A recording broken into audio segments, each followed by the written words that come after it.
Mumbai पुण्यामधल्या top 9 घडामोडींचा आढावा घेऊयात। मुंबई शहर समुद्रकिनारी असल्याने भूजलातील खारटपणा वाढण्यास सुरुवात। महापालिका मुख्यालयामध्ये झालेल्या बैठकीमध्ये वैज्ञानिकांनी लक्ष वेधलं। विविध उपाययोजना करण्याची तज्ज्ञांची शिफारस।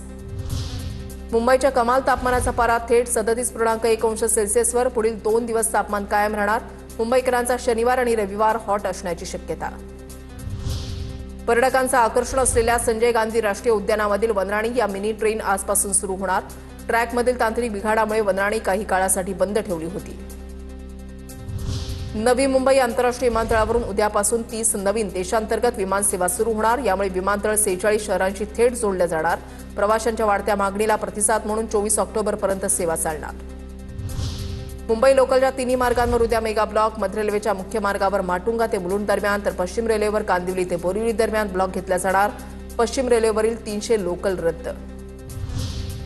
मुंबई उच्च न्यायालयाची पुणे महापालिकेला नोटीस। फुटपाथवर लागलेल्या वाहनांवर वाहतूक पोलिसांसह महापालिकेकडूनही दंडाची आकारणी। 4 आठवड्यामध्ये प्रतिज्ञापत्राद्वारे बाजू मांडण्याच्या सूचना। मुंबई हायकोर्टाच्या सूचना।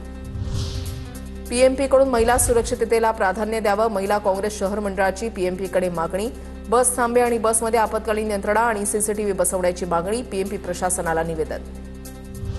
पुण्यातील वरंद घाट रस्ता 25 मार्च 2026 ते 30 एप्रिल 2026 या कालावधीमध्ये सुमारे 1.25 महिना वाहतुकीसाठी राहणार बंद। रेडोशी ते वरंदा दरम्यान सुरू असलेल्या रस्त्याच्या रुंदीकरणाच्या कामामुळे निर्णय। गणेशोत्सव 2026 साठी महापालिकेकडून मार्गदर्शक सूचना जारी। पीओपी मूर्तींवर निर्बंध कायम। मंडप उभारणीसाठी परवानगी अनिवार्य। पर्यावरणपूरक मूर्ती आणि सजावटीवर भर देण्याचे पालिकेचे निर्देश। अग्निसुरक्षा, विद्युत सुरक्षेचे नियम काटेकोरपणे पाळण्याचे आदेश।